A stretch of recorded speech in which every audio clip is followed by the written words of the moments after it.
are patterns as simple as they are, creating complex systems. That even little actions and thoughts can grow into amazing things. Sort of like compound interest of one's thoughts. January theme is stretching into possibilities. As we embark on a year of rising higher and growing deeper, let's revisit the fundamentals of science of mind. The thing itself, the way it works, what it does, and how to use it. That's chapters 1 to 4 of the Science of Mind text. It's important to realign with these core principles while also expanding our understanding into our daily lives. Together we'll explore how to stretch into higher and deeper possibilities by grounding into the Science of Mind principles. The recommended book for January is a Science of Mind text by Ernest Holmes. Do we have any for sale at the back? I don't think so. I think we've certainly got one we could lend out to. So. Okay. Today's inspirational talk is about to open doors to limitless opportunities. Learn how to shift your mindset and take inspired action towards a future filled with potential and promise. So please help me welcome April Ulrich Johnson.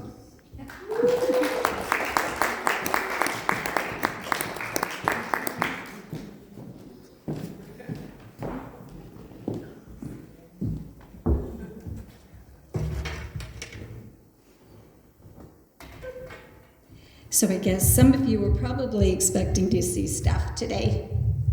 Yeah. Unfortunately, she wasn't feeling very good. She woke up not feeling well in the night, so she sends her regrets and wants you to know she loves you and wishes she could be here other than healing. So I have the privilege of giving the talk this morning. So for those who got the swap, sorry, but I hope I do the topic well, since I've been with it for quite a few years, even though I've only looked at this week's in about a half hour. So it's all about possibilities.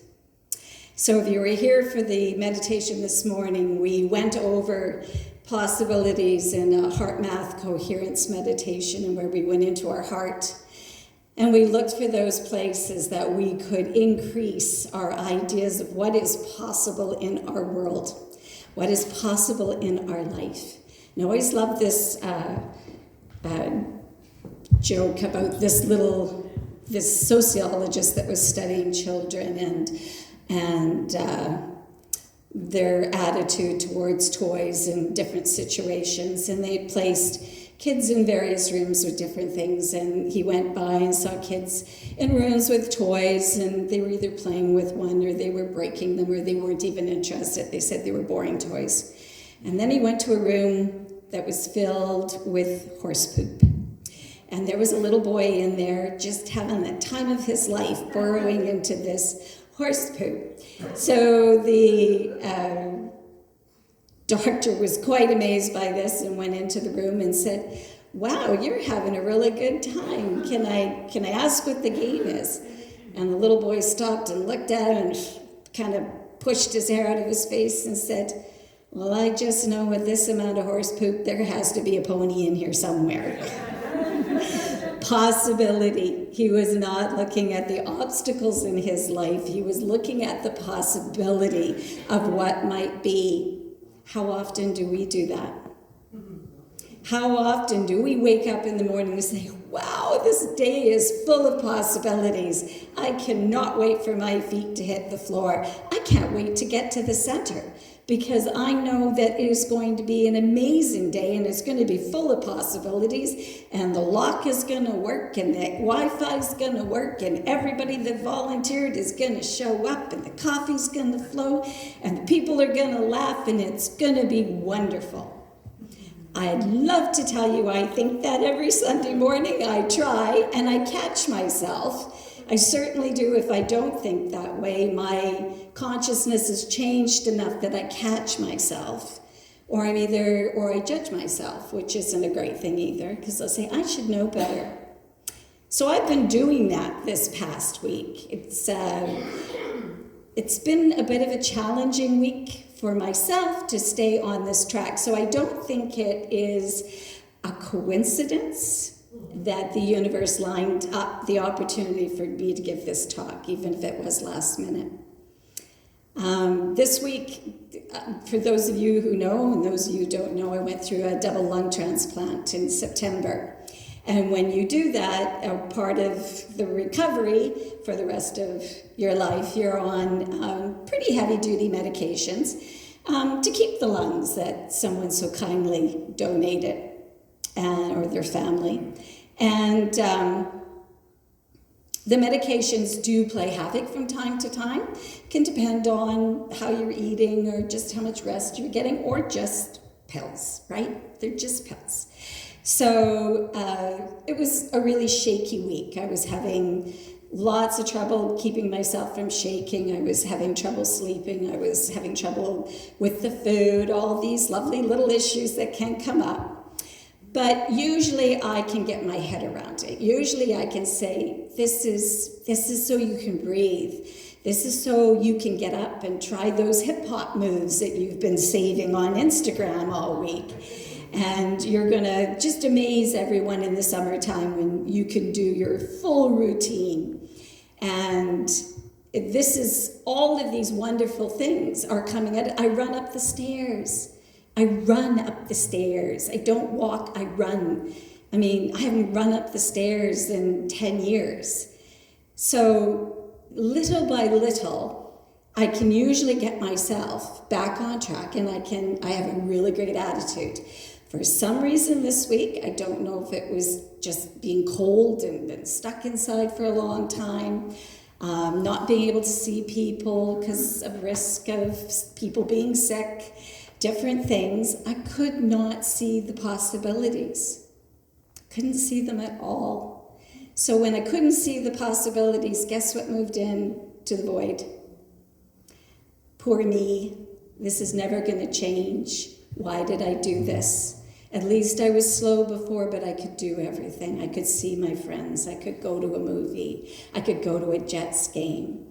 At least before, I knew what it was like. I knew how to stop and hide and breathe.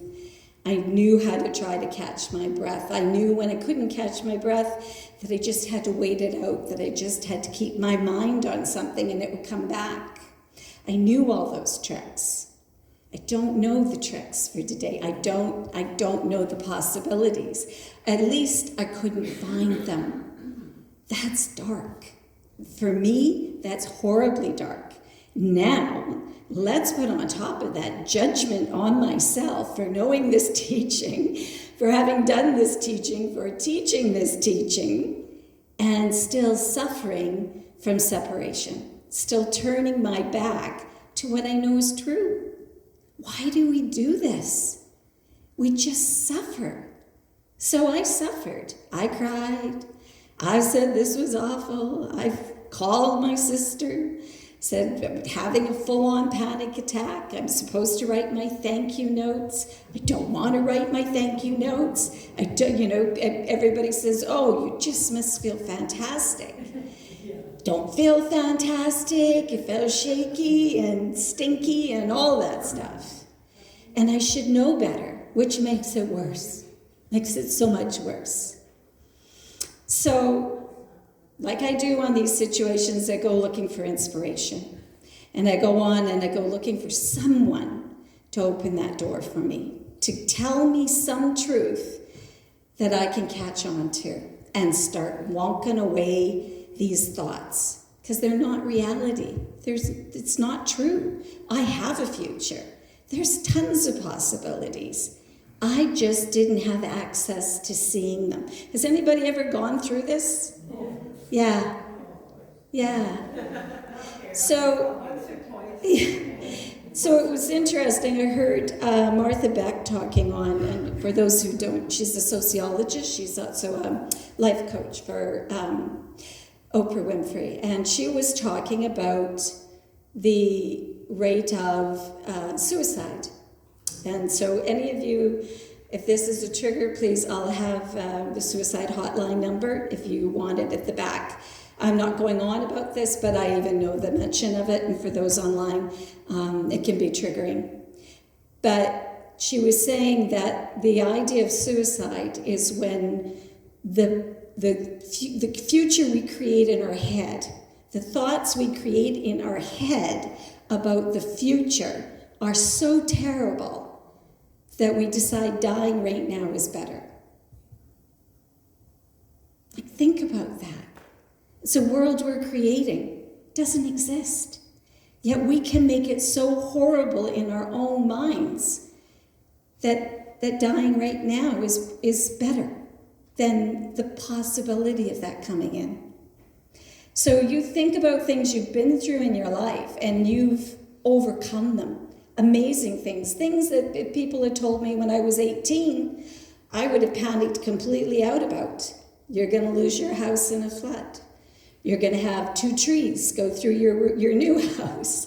You're going to get a genetic lung condition. You're going to go through this, all of these things. If somebody had put them all on my plate at 18, or I could even have thought of creating them, what possibilities would I have seen without a lot of help, right?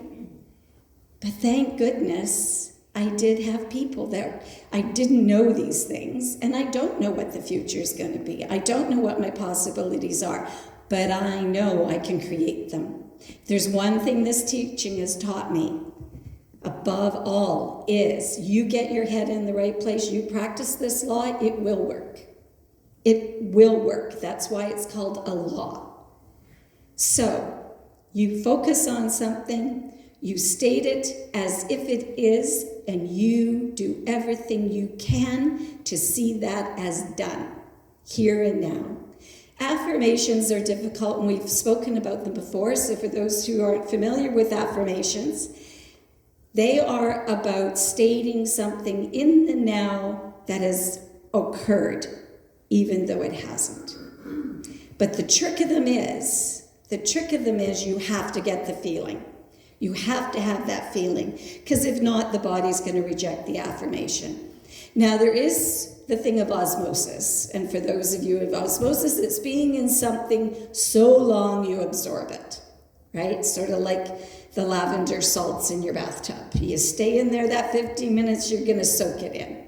It's the same with affirmations. You can repeat them, and some practices are that you repeat them 70 times, 3 times, 70 times a day. I've done them all. Every teacher seems to have a different number and a different number of days, and I have done them all. And they work. Because it becomes like learning. Does anybody here know the theme song to Gilligan's Island?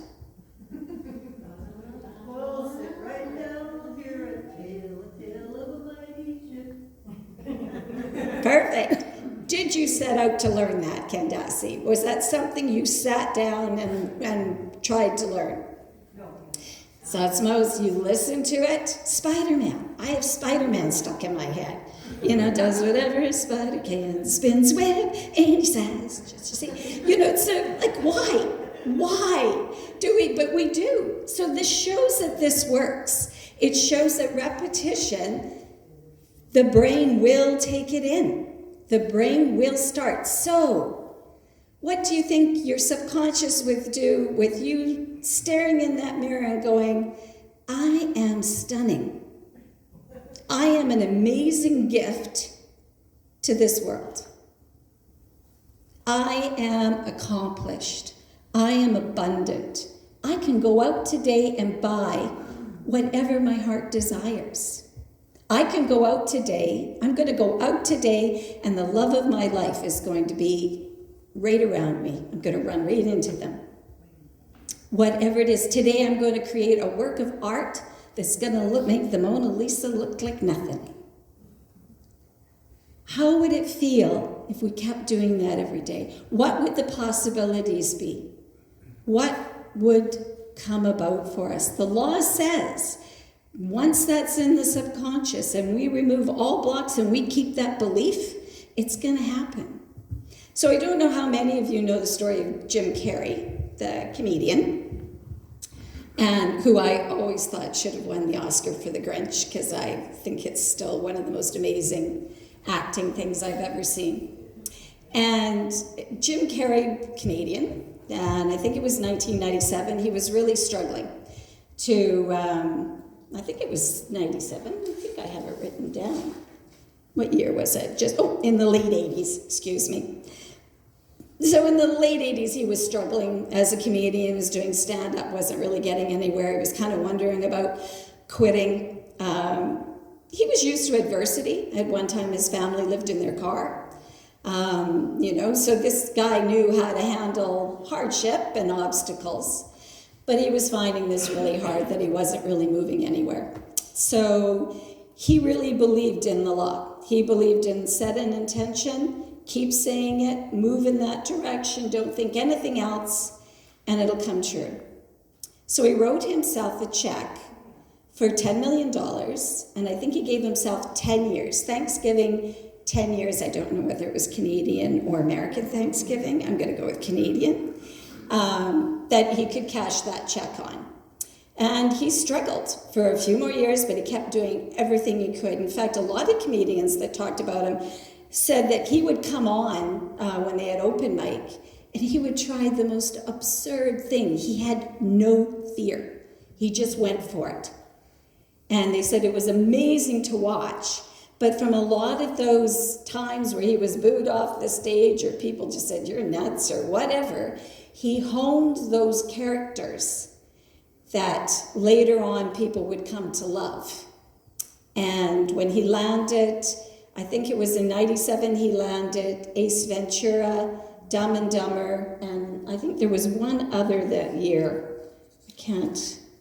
Ace Ventura, which one? The Mask, yeah, that was probably it. Yes, you're right. And it skyrocketed him, and he found out for Dumb and Dumber alone, he made $10 million. So he was able, and it was American, so he was able to cash that check. Yeah, so the thing is what's so interesting is even to watch the trajectory of his life since then, he's turned predominantly to spirituality and art. And that's the realm in which he lives in. And it's all about, yes, the one was a demonstration, but it wasn't the end. That wasn't the end point for him. It was one of them. So we've all done that. Your life has been a continual creation of the law.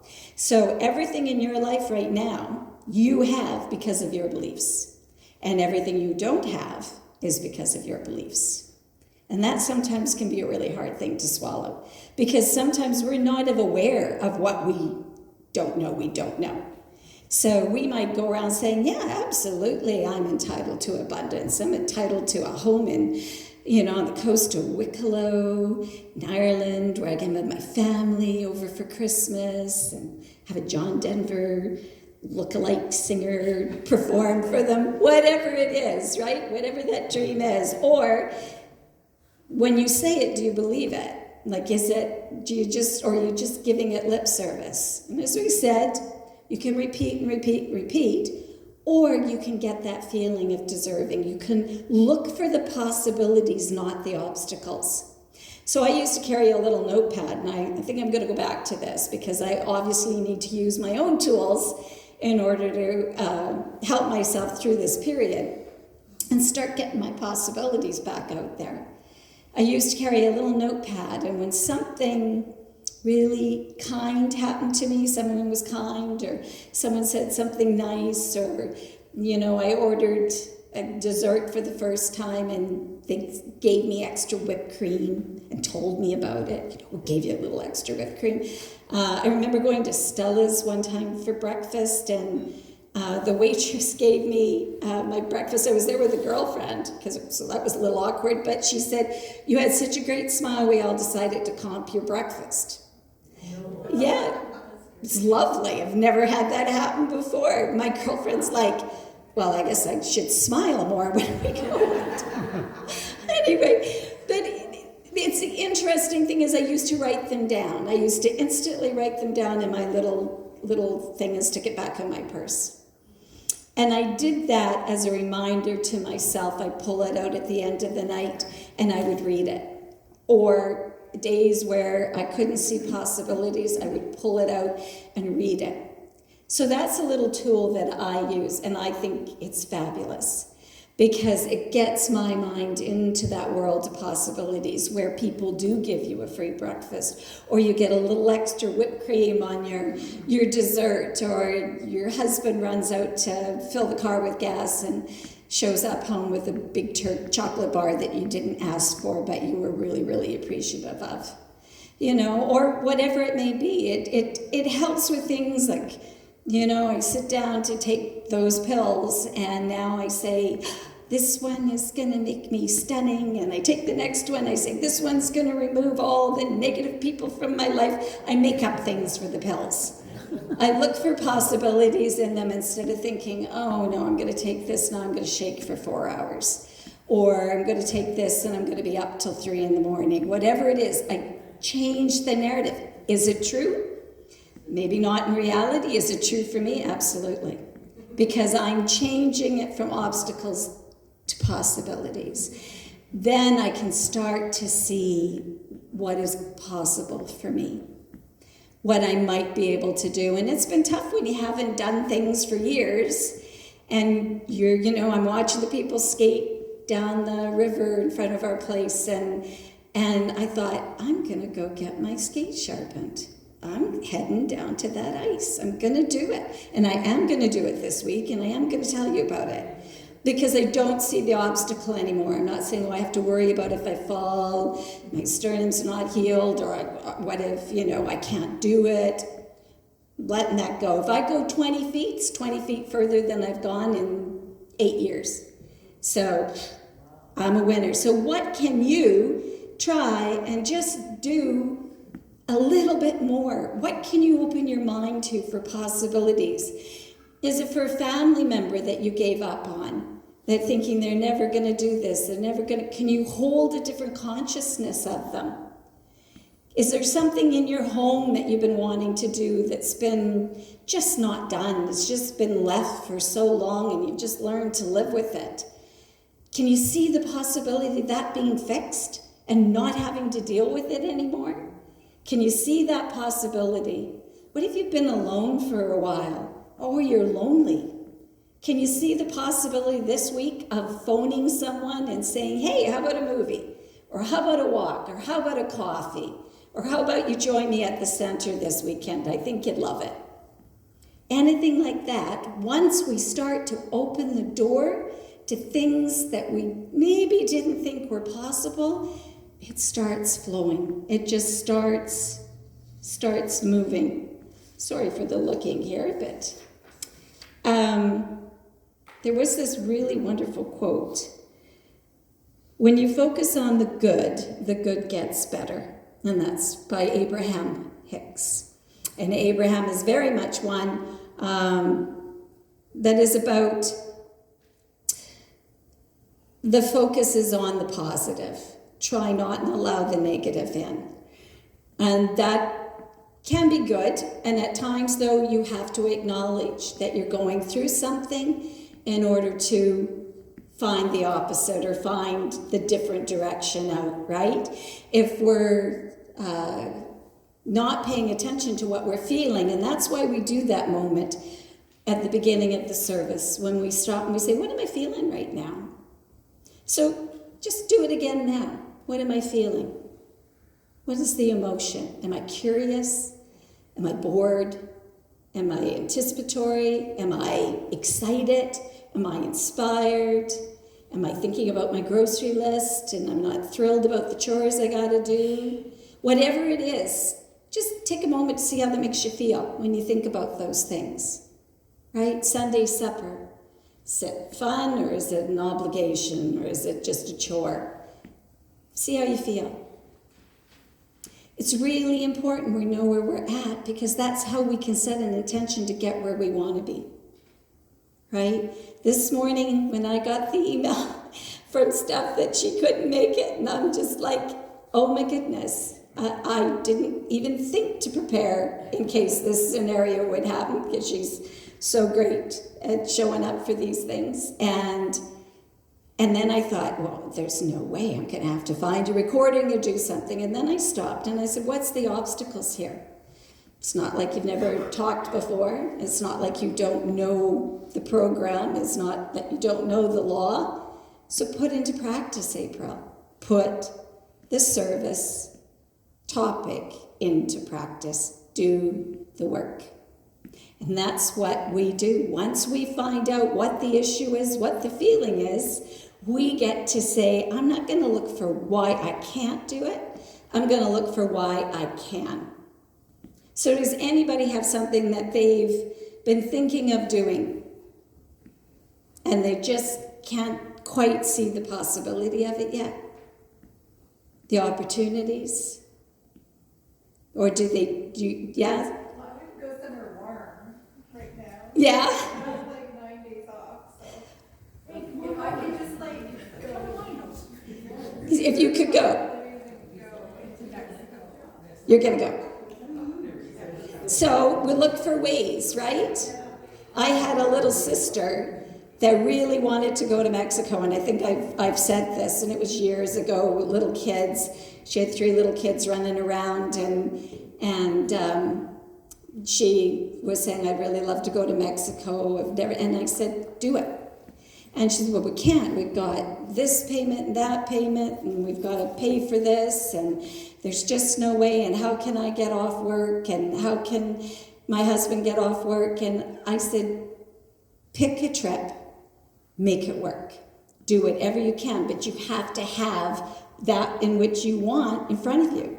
So she did. She went on the last minute ones, found something that she knew that they could work on paying off in a few months, but that they had room, that they could do it, and everything fell into place. She found people that were willing to take her shifts.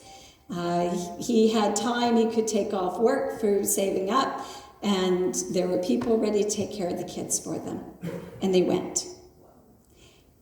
And she has gone to Mexico almost every year since, and that's got to be 20 years ago.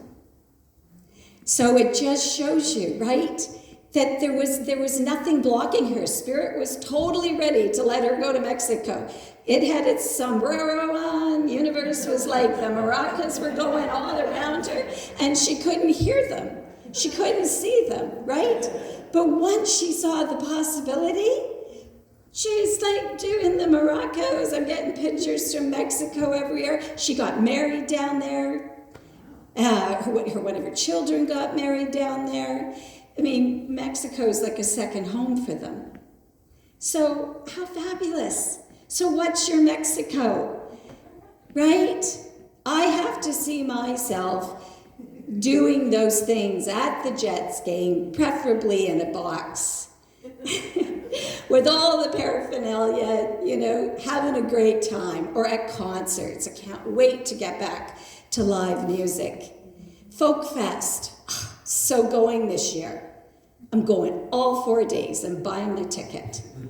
Are you going to count? Yeah, they sold out, but that's an obstacle. But who knows? If I decide to camp, I'll be camping. Maybe on the side of the road, but I'll be camping.